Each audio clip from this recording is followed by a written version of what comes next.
Hey friends, I don't know if y'all are also experiencing this, but my freezer is packed full. I can't find places to put things when I buy things. I got stuff falling out at me. So it is time to do a freezer clean out. So I am going to pull stuff out of the freezer to make some meals with this week and use up some stuff, and honestly pull everything out so that way I can see if there's anything that needs to get tossed, organize it, and so I'll actually know what's in there. Because I'm going to be honest, I do not know everything that is in the back of my freezer right now. So follow along if you want to see what mysteries are in my freezer and what I make with it. I do need to actually pull everything out of my freezer and see what's in there, and I do plan to show you that. And I also really need to go shopping. Obviously not a full regular shopping trip because I'm going to be mainly eating things out of the freezer, but mostly for produce and some other things that I need to stock up on. I do need to make Andrew and I a quick lunch though. So I pulled out these meatballs from my freezer. I made these, I don't know, maybe a couple months ago, and this is the last of what I froze. And I don't know if you've gathered from my ingredients that I have back here, but I'm gonna be making kind of like a queso mac and cheese. I started some water boiling because the pasta will take the longest. I also wanna cut up some garlic real quick. I'm kind of just making up the order of how I'm doing this as I go. So I have a little bit of oil heating up in this pan. That's already boiling. I'm not making a ton of pasta, so I didn't really need to do like a ton of water. I'm hoping that that much pasta won't be too much or too little. Give that a quick stir so it doesn't stick. While the oil in my pan heats up, I'll also cut up this jalapeno real quick. I tried a piece and it's fairly spicy, so I cut it up into like some kind of smaller pieces, and I'm gonna add this to the oil I have in the pan. I'm also gonna add my meatballs to get a quick sear on those. These are already cooked. I baked them in the oven, but I cooked a ton of them on a tray. There was a lot of grease, so they didn't really brown the way I would have liked. And I've had these out of the freezer for probably like 30 minutes or something. And I plan to let them cook in the sauce for a few minutes, but this will also give them a little head start on, you know, completely defrosting and being ready to eat. I am going to add that garlic as well, but the garlic's only going to take like a minute to cook, so that's going to be the last thing I add when I'm just about done with this. My peppers are about as cooked as I want them, and I've got some nice browning starting to happen on my meatballs, so I'll throw the garlic in, and I'm only going to cook that for a minute or two because it cooks very quickly and I don't want it to burn. And I'll be stirring that around in the oil the whole time. Side note, is there anything better than the smell of cooking garlic? My garlic is now golden and fragrant, so I'm going to transfer the contents of this pan to a bowl for now. My pasta should be almost done, so I'm keeping an eye on that. I lowered the heat on this pan, and I'm out of butter. It's rare that I'm completely out. I'll get more today. So I'm adding some bacon grease to use in place. It was a friend's birthday last weekend, and I brought cupcakes, and I used the last of my butter to make a bunch of buttercream frosting. We will not have a butter roux, but we'll make a bacon grease roux.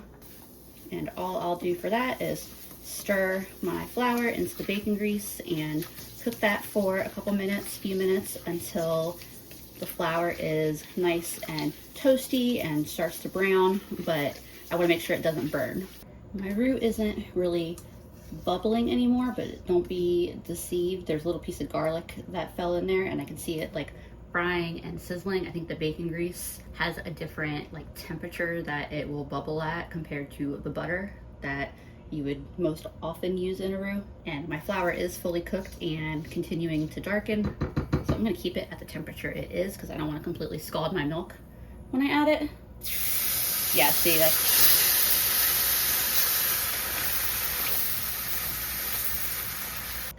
Add a little bit more milk to that. You can see how quick that thickened though. I'll stir this off the heat for a second while I let my burner cool down a little bit. I'll add a bit of my pasta water, as well as I have this leftover queso dip from my fridge. I think it might have been for my birthday. And I'm gonna put the leftovers in it. And that queso is actually gonna really help make this a nice smooth sauce. Got all those lumps stirred out, nice and smooth. Smells really good. There's a little bit of pieces here and there that's from the queso because there were little peppers and such in the queso. I got a couple bags of cheese that I wanted to finish up that had been in my fridge for a little bit. This one's a pepper jack and cheddar cheese blend. I've also got a little bit of this pizza cheese that I would like to start using up, but I'm gonna set that aside for a second. Get a little bit of pepper in there, a little bit of this Cajun style seasoning. I might add a little garlic powder, but I'll wait until I add the garlic to it and taste it and then decide. I think garlic powder and like fresh sauteed garlic have very different flavor profiles, so I don't mind having both of them together because they're both really delicious. Also want to add just a little bit of Worcestershire sauce for a little bit of that nice savory umami-ness to it. I just tasted it, and while it does taste pretty good, I think having a little bit more cheesiness in there is going to be really nice. I definitely do taste the bacon, but it goes really well with these flavorings that I have together with this kind of like queso style cheese. It's starting to get pretty thick and gooey here. Before I add any more pasta water or liquid, or let me taste it real quick. That is good. I have this can of salsa I'm gonna add. It was a closeout at one of my local grocery stores. It was like 40 cents or something. Let's just add the whole can. And I wanted to try it so I'd know if I should grab some more. I grabbed 2 of them. See that pizza cheese, because it has mozzarella, it's making a very, like, we got the cheese pool going on. I'm also gonna add all of my ingredients that I sauteed earlier back. I wanna make sure those meatballs have a chance to get hot enough, but I don't have to worry about my garlic burning or anything. That's really good though. I'm trying not to eat this whole pan. I will add a little bit of garlic powder because I am a garlic fiend. I'll just add that much because that's what's in this container. I buy my garlic in like big bulk package, so I'll just refill this a little later.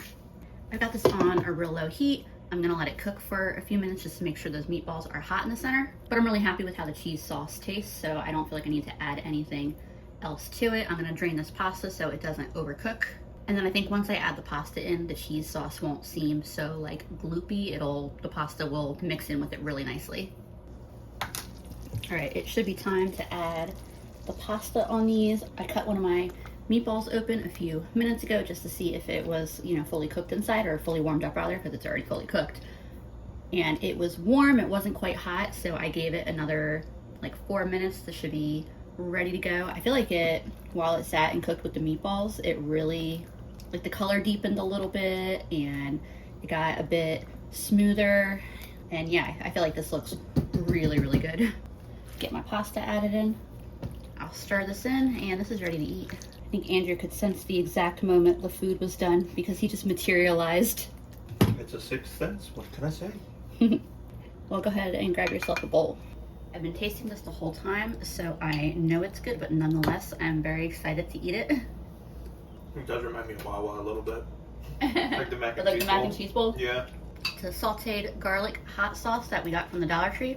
My regular grocery store sells the same hot sauce for $2. So yeah, this is really delicious, really good way to start my freezer clean out.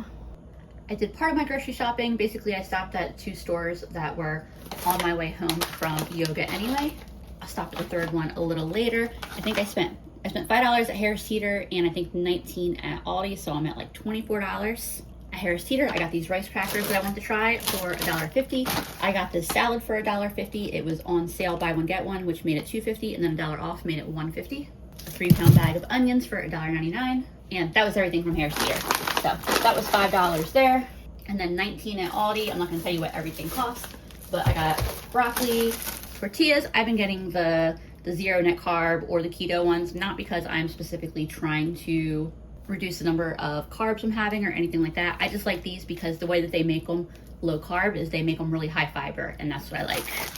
A dozen eggs, a pound of butter, some celery, and some olive oil. Even though I'm pulling a lot of stuff from my freezer, especially protein, I'll probably still end up spending somewhere in the $40 to $60 a week that I usually spend on groceries. One of the really great things about a week where I'm pulling from the freezer is I can stock up on other things I need that I don't necessarily buy quite as often.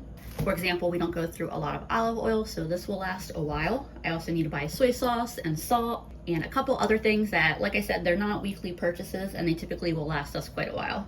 I made my last grocery store stop. I spent an additional $10.50, so that brings my spending to like $30 at this point. Potatoes and cabbage were on sale this week. I needed salt. I got another one of those sauces. This is the same one I used for the meatball mac and cheese. And then We tried one of these the other day. They were on closeout for $1.35 each. I tried one the other night to see if I would like it, and I did really, really like it, so I went back and got 4 more. I should have enough produce in my house at this point to last at least through the weekend, if not halfway through next week. Here are what I think is gonna be all the ingredients for my next meal.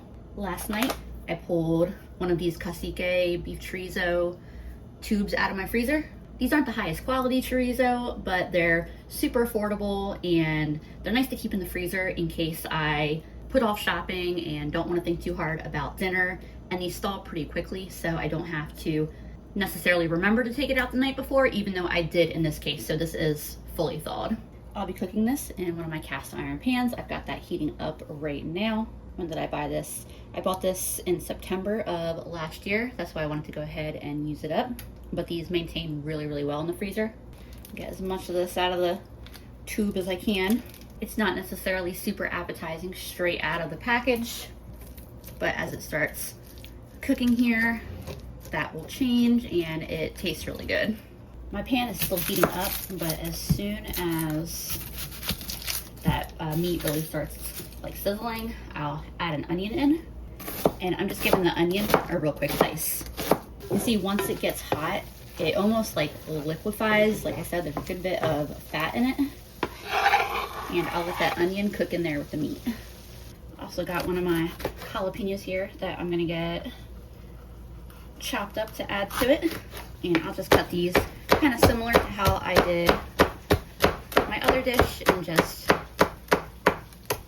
thin little strips. I'll add the peppers as well and just let all this simmer together for a few minutes. I'm gonna scramble some eggs in with this right at the very end. That's really only a couple minutes from now, so I'm gonna get these ready to go in. I also put my seasoned black beans in a dish. I'm just gonna heat these up in the microwave real quick. I thought about mixing them in with everything, but if I was gonna do that, I would have just grabbed a regular can of black beans. This way I can add the black beans on top, and they're seasoned really nicely, so they'll have their own little distinctive flavor. I thought ahead and I put them in one of these dishes to heat up with instead of a bowl like this, because I know we're not gonna have all of these, so leftovers can go in this, and then this can go in the fridge, and that'll be one less thing I gotta wash. These have been sizzling on my pan here for about 9 minutes. That should be plenty of time for that beef to be fully cooked. It's such fatty beef, it's hard to overcook it, but I do want to make sure it's cooked enough. So I've got another pan over here heating up. I wanted to try something. I don't know if it's going to work. I saw it in a video where someone was using this sausage, but honestly, I think they must have been using multiple packages of it, because in the video I watched, they were able to put the tortilla on top and kind of use it to soak up the fat. Yeah, see, I don't want the actual food sticking to it. I just want the juices and fat. This might work though. I'm gonna scrape off that little bit of food that stuck to it. And then I'll take this and put it on my pan over here for a couple minutes. So let's see if I can still get that much of the fat and liquid on these other couple tortillas. I'll flip this one over. It's gonna cook a little bit slower than the others because my pan was just really starting to heat up. I'm gonna put a little bit, probably not that much, but a little bit of cheese on it. I kind of want to be able to fold this, but we'll see if that's what I ultimately end up doing. I'm kind of making this up as I go. I figured out what I gotta do, what I'm gonna do, but I gotta work fast here. So I dipped the other ones, the other 2 tortillas that I'm making. I'm gonna cook these eggs up real quick, and I'll just scramble them right in the middle and then mix them in with everything. That'll just take a minute to cook. You can see that is all cooked in. I took that tortilla off the pan for just a minute. Pop that back on.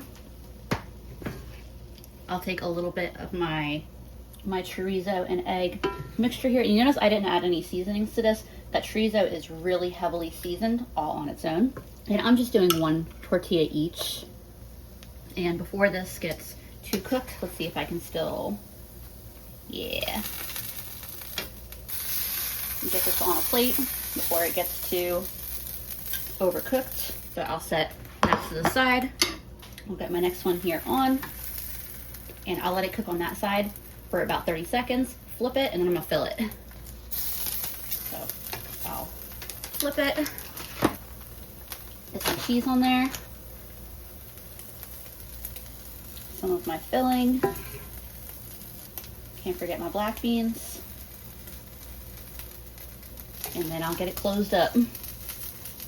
It looks like I probably would have enough of this filling to make like 4 tortillas. If you wanted to bulk out this filling more, you could add more onion, you could add bell peppers, add tomatoes or salsa. Those would all be really delicious options.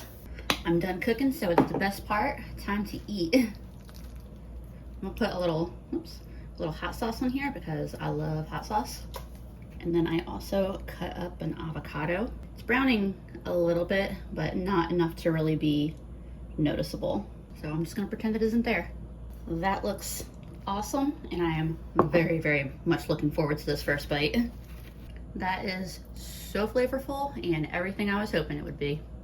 Here's the state of my freezer right now. It's just a massive pain to use.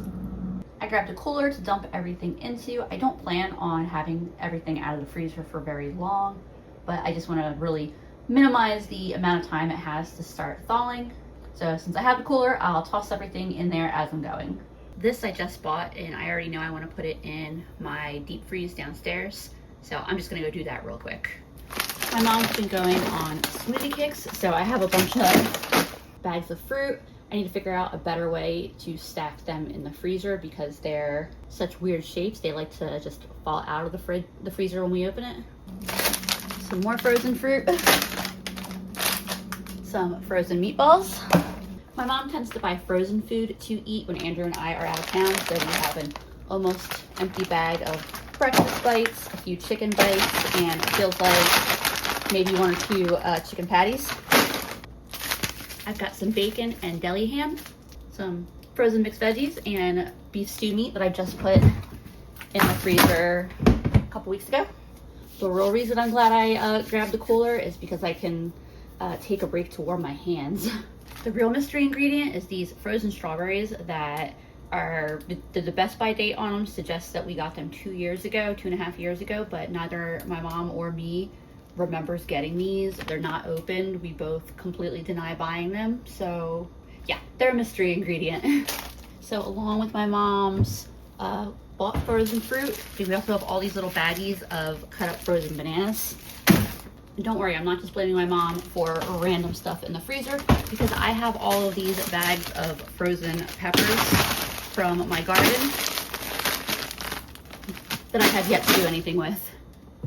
My mom left some stuff like this that got pushed back in the fridge that are just kind of open in the box there, and they smell like the freezer. I don't think they're gonna be good to eat, so I'm definitely getting rid of this.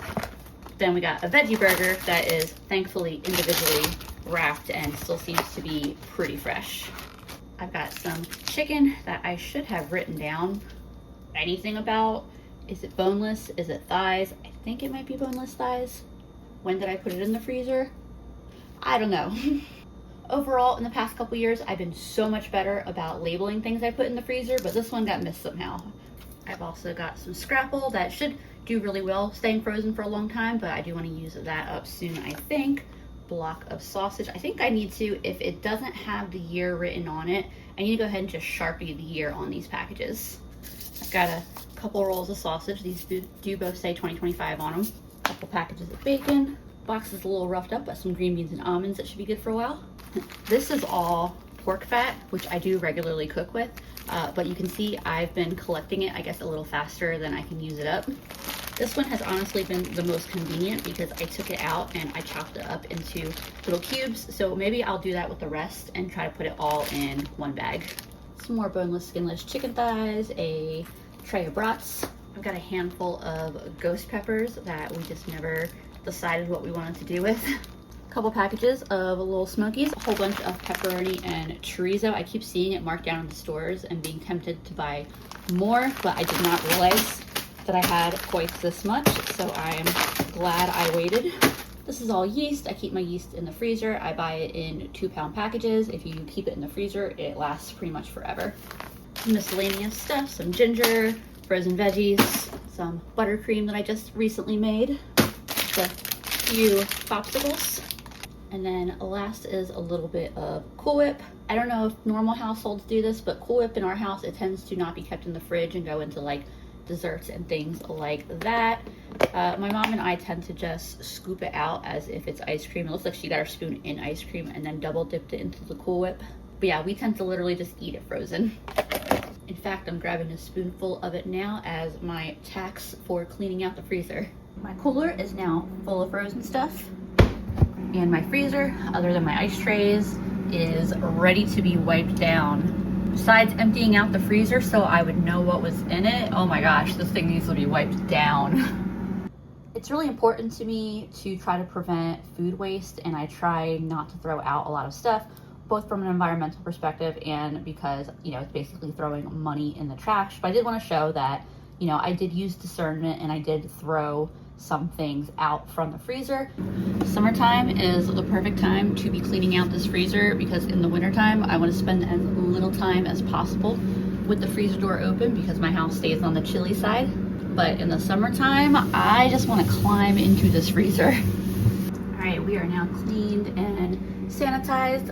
I gotta get all this food back in. I decided I'm gonna compost these peppers because I'm pretty sure that this is actually from 2 summers ago and not from last summer. They look a little freezer burned, a little rough, so I'm just gonna compost these. And here is what I ended up with. It's not perfect, but at least for now, I know where everything is. I can start thinking about what I wanna take out over the next couple days to use for dinners. The door is mostly empty. I've got my yeast, my ginger, a little ice pack thingy, and the pork fat, and I will cut that up into cubes and repackage that later. I put all of my mom's frozen fruit in this cardboard box, and so I'm hoping that that might work, that she can just pull the whole box out, grab what she needs out, put it back in. I don't know if that's gonna work for her or not, but I'll try it for the moment. I do think that some type of bin or a couple bins will be helpful just in keeping all of her fruit together because there's like 8 different various bags of frozen fruit in there. And then I also have all of her like convenience meals and like frozen foods up there. And then down here is all just like my frozen peppers, frozen meats and vegetables, and yeah. Hey friends, I'm about to get started on a chicken dinner. I pulled out one of those bags of chicken and let it thaw, and I'm pretty sure those are thighs. I pulled out a tube of sausage for tomorrow to thaw in the fridge overnight so I won't have to have any time spent waiting on anything to thaw. I just thawed these in cold water. I changed the water out every like 15 minutes or so. They're just about fully thawed, but that did cut into a lot of the time that I wanted to spend cooking tonight. So I'm throwing together something real quick. Admittedly, I'm kind of making this up on the fly. I saw a photo of a chicken and lentil pan, but I only saw the photo. I didn't read a recipe, so I'm just gonna wing it and throw something together. So the picture I saw was, you know, it was lentils and carrots, chicken obviously, and it looked like it was in kind of like a tomatoey, not like a tomato sauce, but it definitely was tomatoey. So I'm just gonna very quickly chunk up these carrots, and I'm just popping them into my pressure cooker that I got set to the side here. I've got a bunch of carrots, and I'm gonna get me a cup of lentils. I'll give these a quick rinse and then add them to the pot. And I'll also add 1 cup of water, 2 cups of water, and then I've got this tomato and chicken bouillon. I think I'll go ahead and cook the lentils in that. And I'm also gonna add some garlic powder and some pepper. Stir all that together. And then I'll pop the lid on, and I'm cooking this under high pressure for 10 minutes. Now I'll deal with my chicken. I've got some oil heating up in my favorite cast iron, and since I'm still gonna be using that cutting board, I don't really feel like putting raw chicken on it right now. I think I'll use this bowl to put the chicken into to get it seasoned up. Just gonna toss these in a real quick seasoning: salt, pepper, garlic. And then I've got this garlic and herb multi-purpose seasoning that I grabbed. And when I put these in the pan, if I feel like they're a little under-seasoned or I missed any spots, I can toss a little more seasoning on them. Once they're in the pan, no biggie. Get my pieces of chicken in the pan here. Yeah, I might toss just a little bit more seasoning on the one side of them. I let these cook for a few minutes on this side so they start to brown, and then I'll flip them and let them cook for a few more minutes, and then I'll lower the temperature and put a lid on this and just let them cook for several more minutes on a lower temp, just to make sure they're fully cooked in the middle. Here's how my chicken is looking. That's cooking nicely, and I just got a few minutes left on the pressure cooker. So I'm gonna get this onion and pepper cut up real quick. I'm dicing this kind of small-ish, just because I'm gonna want it to cook pretty quickly in the pan. I may grab a couple cloves of garlic to toss in as well. I told you I'm making this up as I go. My chicken's not far off from being done. Now's about the time that if I'm gonna cover it, I will do that. But I think I just decided I'm gonna throw these onions in there with the chicken. I was gonna cook the onions while after I took the chicken out and was letting it rest, but let's just throw those onions in there now. Okay, I'm gonna pop a lid on this though. Also cutting up that garlic that I was talking about. I've got all that cut up, and I'm gonna pull the chicken out to rest for a couple minutes. I'm planning to cut it up, and that way the onions can cook by themselves in the pan for a couple minutes. And I think I will add the peppers to cook in with the onions now too. I'll save the garlic for last, since that cooks the fastest. All right, time to get my garlic in. Let that cook for just a couple minutes here, and then I will add my lentils in. This has been sitting for a little bit, but there is still some pressure, so I just flip that toggle to release the rest of the pressure, so that way I can open this lid. That looks lovely. That's just about exactly the amount of liquid that I was hoping would be in these. This onion, pepper, and garlic, cook it up together. Smells amazing. I think I'm ready to go ahead and add my lentils and carrots in here. And I'm going to turn the heat off because there's really no reason to keep it on. My pan will maintain a good bit of heat in it for a while. Mix all that in, and then that little bit of extra liquid from the lentils should help the anything that was left from cooking the chicken on the bottom of the pan kind of like deglaze and integrate in, get all that delicious chicken flavor in with the lentils here. And in a minute I'll taste this and decide if I want to add a can of tomatoes. I was thinking that might be nice. I just tried a bite of those lentils. They are so flavorful. It's really good. I am gonna add a can of tomatoes in it. It's not so much a matter of me thinking it needs the tomatoes as much as I think having the tomatoes is just gonna be really, really pleasant in it. And then what should be the last thing to do is to cut up my chicken. I could just serve the individual thighs, but I just personally like chopping them up so that way they're all mixed in throughout the dish. I'll stir this chicken in and give it a final taste. I feel like this does look pretty similar to the chicken dish that I saw, the photo that I saw. The only difference is that they left the chicken thighs whole. But if I don't cut the chicken thighs up, I'm likely to have a big bowl of the lentils and veggies left with no chicken to go into it, which isn't necessarily a horrible thing. It's just nice having it distributed. All right, let me get this one last little taste here. I think next time I would put the can of tomatoes to cook in with the lentils. I think that would be even better, but it's really good. And there's the final dish. I'm looking real forward to this dinner. I mentioned I pulled out a roll of ground sausage to use, and I'm gonna use half of it for kind of a brunch meal and half of it for dinner. So for brunch, I'm gonna make some biscuits and sausage gravy. To start off, I've got just a couple cups of all-purpose flour here. I have both baking soda and baking powder here. I need 4 teaspoons of baking powder. I'm kind of eyeballing it. A tablespoon is 3 teaspoons. And so I'm just adding, I did an oversized tablespoon there and a little extra. And then a 1/4 teaspoon of baking soda. And then a teaspoon of sugar and about a teaspoon of salt. And then I'll mix this all together. I want all those powders distribute it fully within the flour. And then I've been wanting to try making biscuits with bacon grease, so that's what I'm doing. I have about 4 tablespoons of bacon grease here that I put in the freezer, and I'm gonna use the fork to just kind of like scrape it out in chunks here. I don't want to touch my dough too much because that bacon grease melts a lot faster than butter does, but I do want to, I'm just trying to breaking up a couple of like the bigger little pieces of it, and then as soon as I break it, just quickly coating it in the flour so it releases from my fingers before it really gets to like fully melt. Because I haven't actually made bacon grease biscuits before, but I've been wanting to try it. Great, let me rinse my hands real quick.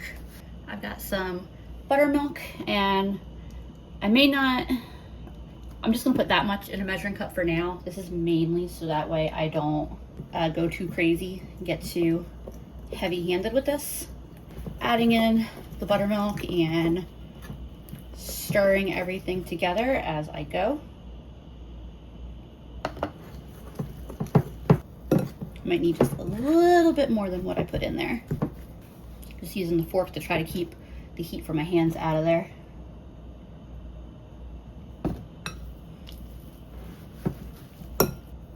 Alright, I think that's probably good. That was just about a cup of buttermilk.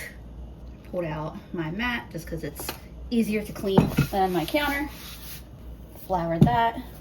Pour this out onto it. And I don't want to handle this too much.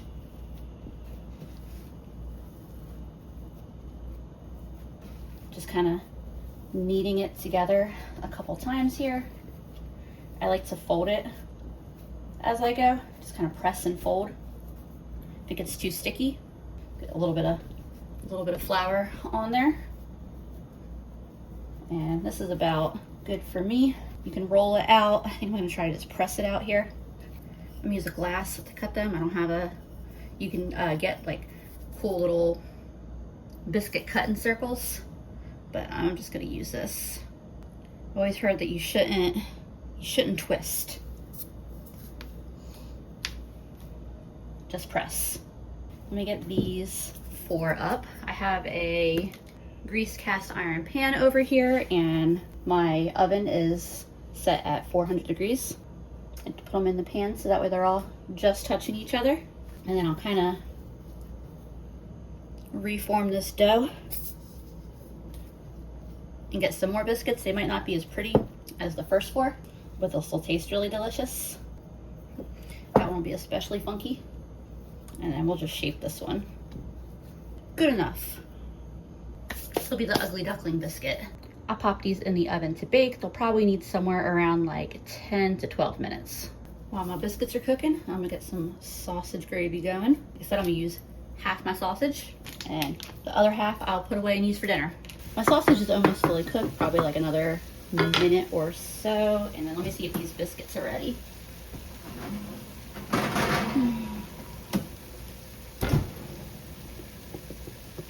They're just starting to brown on top, so I think they're probably good. I'll take just a little bit of butter and just brush the tops of them. I decided what the heck, let's just pop them in for 1 more minute. My sausage is fully cooked up. Not too much grease in here, but we're gonna get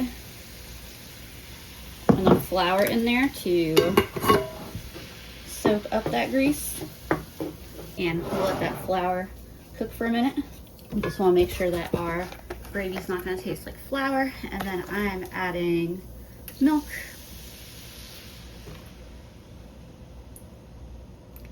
I'll add the rest of that. And then I have another container of milk I can use if I need a little more. But this is the milk I had gotten from the Dollar Tree video I did, so I wanted to finish this up.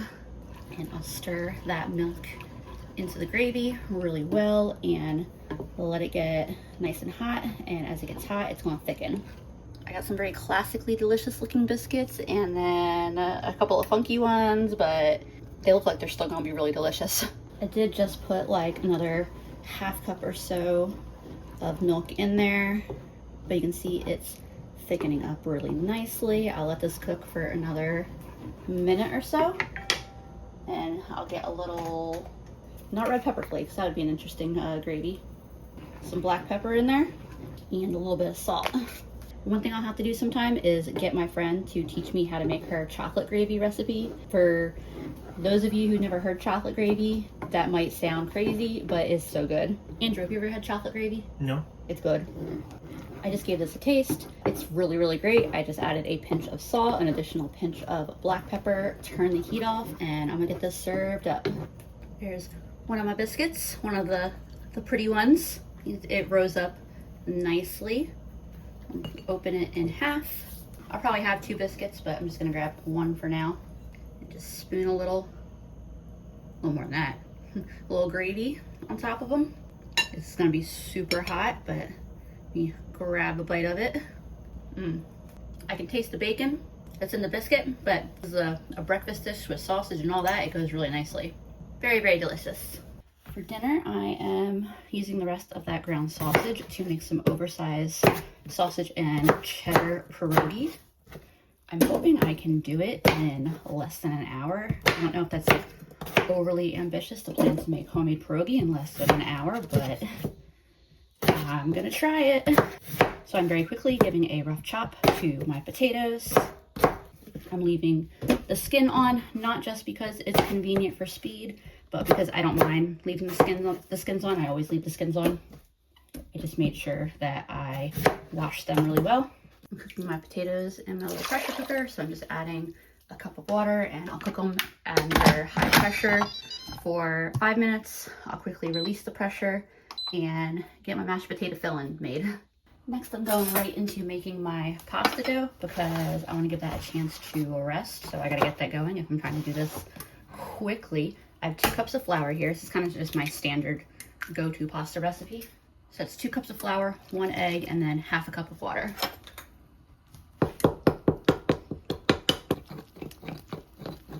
I like to just use a spoon to mix this to get it initially kind of mixed together, and then I'll switch to my hands. It just makes my hands turn into less of a sticky, gloopy, floury mess. This doesn't need to be kneaded very long, just like maybe 5 minutes. It's pretty shaggy right now. I'll give it a minute or so of kneading before I decide if I need to add a little bit of water. Sometimes I'm a little heavy-handed with the flour, admittedly. I've been kneading for about 90 seconds. I don't think I need to add any water. This seems like a good consistency. I can always flour my hands if, as I'm kneading it, it's sticking too much to my hands. But I'll knead this for like 3 more minutes. The dough ball will get smoother, and like right now it's got a lot of texture and unevenness. It doesn't need to be perfectly smooth, but more than it is right now. Right, I'm happy enough with my dough. I'm gonna put a damp paper towel over this so that way it doesn't dry out, and I'm just gonna let it rest. That's just gonna make sure that everything is fully hydrated and give the dough a chance to relax, and it'll be softer and more pliable and easier to roll out. That hissing sound you hear is the last of the pressure releasing from my pressure cooker. I'm using some of my little fat cubes from the freezer in one of my cast iron pans. I'm gonna saute some cabbage, and I'm gonna grab an onion in a minute as well. Yeah, I'm just giving this a quick rough chop, and into the pan it will go. That looks like a ton of cabbage right now, but once it wilts down as it cooks, it will not be nearly that much volume. And then I grabbed an onion that I'm just very quickly slicing up, and I'll throw that into my pan to cook with the cabbage. Here are my potatoes. I drained them. I'll add a little bit of butter and milk. I don't want them to be too thin, so I'll err on the side of caution initially with adding too much liquid. A bunch of cheddar cheese. Now let's just add the rest of that bag. It was almost empty anyway. I also want to get some seasoning in here. So some pepper, definitely some salt. And I'm gonna do a bunch of this Badia garlic and herb seasoning blend.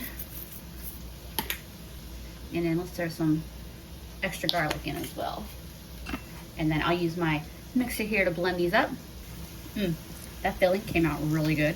It actually really is reminding me right now of the Mrs. T pierogi, the potato and cheddar. I'm also happy with the thickness. If I was making mashed potatoes to eat, I'd probably want to add just a little bit more butter and milk just to make them a little bit lighter and fluffier.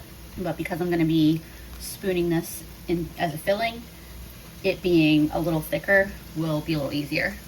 My onions and cabbage will take a while. I've started cooking my sausage. As soon as that is done, I'll add it to the mashed potatoes. I did give up on my whole, let's see if I can make pierogi in under an hour thing because I had an errand I had to run. So I just went out and did it. Wasn't too long, so everything is still good to go. I'll mix this in and then I am ready to start rolling out my dough and stuffing my pierogi. My cabbage and onions are still cooking on a low heat here. I may bump the heat up if I feel like I want them to cook a little bit faster, but I'll worry about that probably like when I'm boiling the pierogi. That is such a good filling.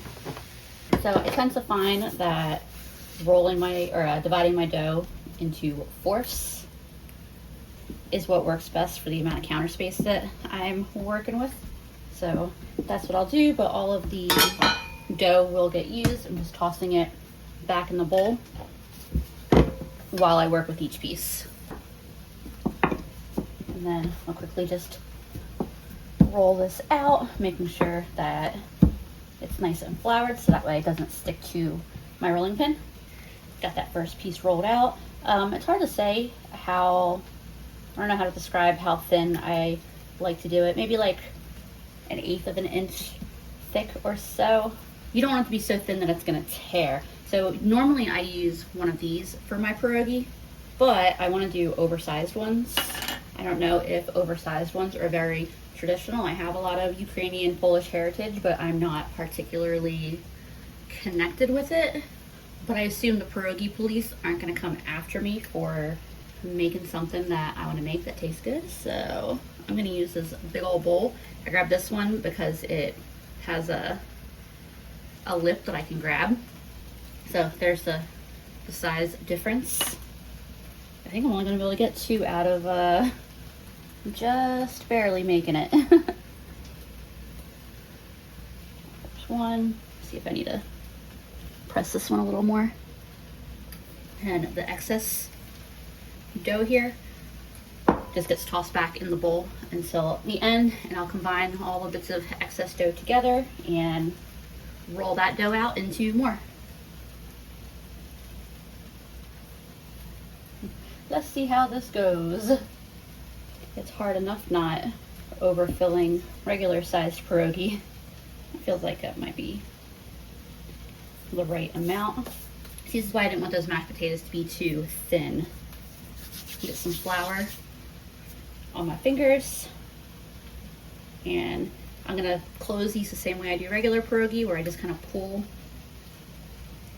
the edges together. Maybe I could have put a little more filling in this one. I had a lot of loose space. It was very, very easy to close this off. I just flour my fingertips and really pinch the edges together, and that also kind of gives that classic pierogi look. All right, well, there's one. Let's do this next one and see if I can get it maybe a little more full, but this looks really good to me. I'm not really complaining. I managed to stuff this one just a little more perfectly, but and this is a hefty pierogi. What you think, Andrew? Empanada? I'll get the rest of these rolled out and filled and closed up, and then I will check in with y'all when I'm done with that. Here are my finished pierogi. If I count it correctly, I got a dozen of them. I just put them on a piece of wax paper on my other counter. This is the amount of filling I have left. That's not bad at all. I will polish this off as I'm finishing up cooking. Here are my onions and cabbage. I actually lowered the heat on this. They really started browning. I never bothered turning the heat up at all. And then I've got water that I'm working on getting boiled, so that way I can obviously cook my pierogi. I'm just gonna season my cabbage and onion with a little bit of salt and pepper. And a little garlic. And then I'll move this off the heat. And this is pretty well cooked. And I'm planning to fry up my pierogi, and I'm gonna use this burner. My water is boiling and this pan is hot, so I'm gonna get the pierogi in. 1, 2, I think I'm gonna do 3 at a time. I could definitely fit more in the pot, but I can only fit so many in this pan. Fresh pasta cooks really quick, so these are only gonna take 1 to 2 minutes to cook. Usually my fresh pierogies start floating when they're done cooking. These are pretty hefty and heavy, but they still might float because it's also a lot of pasta. You see they are in fact floating. I'll carefully take each one out and get it frying up. I've tried using other oils and cooking fats to cook pierogi, but nothing does it quite like some butter. I'll flip these over and then I will get the next 3 pierogi into the water to boil. Ooh, that looks good. Smells good too. The last 3 are in the pan now, but I went ahead and made my plate so I could show y'all, and I am so excited about this. This looks so good, it smells so good, and let's be real, I've been snacking on everything, so I already know it tastes good. I'm eating 2 of them, which feels like a pretty good serving because each of these pierogi is probably the equivalent of 3 regular sized pierogi that I'd make. Plus I've been snacking on the filling and the cabbage and onion mixture, so it's not exactly starving at this point. Oh yeah. That is excellent. Well, I do have a few more things that I'm going to eat for my freezer soon. This is the last thing I'm going to prepare for this video because I know it's starting to get a little bit lengthy. I took out those sliced strawberries that were at least a couple years old, and neither my mom or I remember where they came from. I thawed them out in the fridge overnight. They're pretty mushy, but I tried one and taste-wise they're fine. They look really damaged from being frozen and all the ice crystals that formed on them. But that's just a visual and a textural problem. So what I'm gonna do with them is I'm gonna try to make them into a fermented hot sauce. So I'm gonna add them to my jar here so I can see how many strawberries this is. I've heard you wanna do like a 2-to-1 ratio of fruit to hot peppers for one of these, but I also feel like fermenting hot sauces is all about having fun and trying things out. So I have almost 200 grams of strawberry. I was gonna pull some peppers from my freezer to use, but I had some fresh ones from the garden that needed to get used up as well. And because it's a ferment, I think it's gonna benefit from having some fresh fruit that has never been frozen. The fermentation is caused by bacteria, and I've read that you can use frozen fruit to do a ferment, but I think that fresh fruit will provide a more reliable source of that bacteria. I'm talking like I know what I'm talking about, but I'm a very, very new fermenter. But anyway, so I have all these fresh peppers, and if I need more, I'll pull the ones from the freezer. I was planning on using a bunch from the freezer to make some hot pepper jelly anyway, so most of them already have a planned purpose. I just haven't done it yet. So I think I'll aim to use around 100 to 125 grams of peppers. We'll see what that looks like in the jar. That one was already 20, so we'll see how many I use here. And I'm not worrying about removing the seeds. I'm just quickly chopping the peppers into chunks. I think I'll add like maybe 1 more habanero and call it good. So that's 119 grams compared to about 200 grams of strawberries. Let's go with that ratio, we'll try it. The great thing about me doing a video is that if it turns out really great and I'm trying to remember what I did, I can just go back and rewatch the video. I have a second jar here with 500 milligrams of water in it. And to me, this is just the easiest way to get the right amount of brine. I know there's also a way of doing it where you take the weight of your ingredients and figure out the water and the salt percentage that way. I think this is easier, so this is how I'm gonna do it.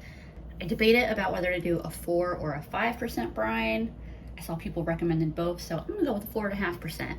If you're completely unfamiliar with fermentation, basically what I'm talking about with like the percentages and all, it's the water to salt ratio to make a brine to add to your fruits or vegetables or whatever. And depending on what it is that you're fermenting, you may want a slightly different ratio.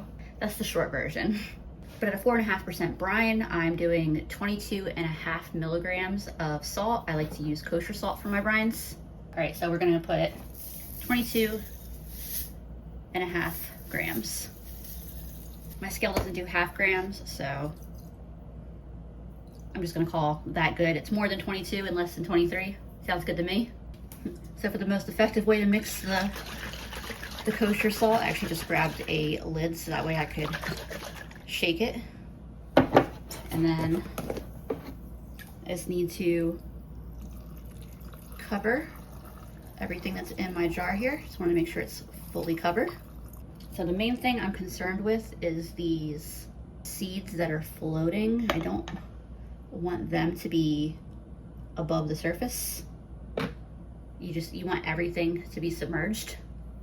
That's how you end up with mold, is stuff sticking out at the top. I skimmed a bunch of the loose seeds off the top, but I think I want a little extra protection because I think as it settles, more seeds will probably come up.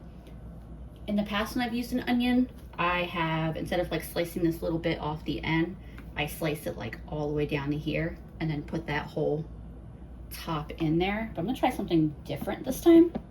And I'll use the rest of this onion that I don't use for this for dinner. And see if I can do that. Maybe that'll work. I can try it. I mean, if it feels like a lot of stuff is still coming to the surface, because there's a lot of these like little tiny strawberry seeds in there too, I can always open it, take out the onion and stick a cabbage leaf down in there and try to get like everything really well and submerged. But I think that I'm gonna try that out. With everything weighted down, I did take out just a little bit of the brine just so I have a little bit more headspace. But I'm gonna put this in a cool, dark place and check on it probably every couple of days just to make sure that there's not stuff at the top floating that's gonna mold or anything like that. I think I'll probably let it sit for like 10 days, but I haven't fully decided yet. And hopefully I'll have a really delicious strawberry hot sauce. I will try to give y'all an update on this in the next probably 2 or 3 weeks. We're hoping it's gonna be really good. Hope y'all enjoyed watching me make some meals from the freezer. Maybe you got some inspo to clean out your own freezer. Maybe you got some meal ideas.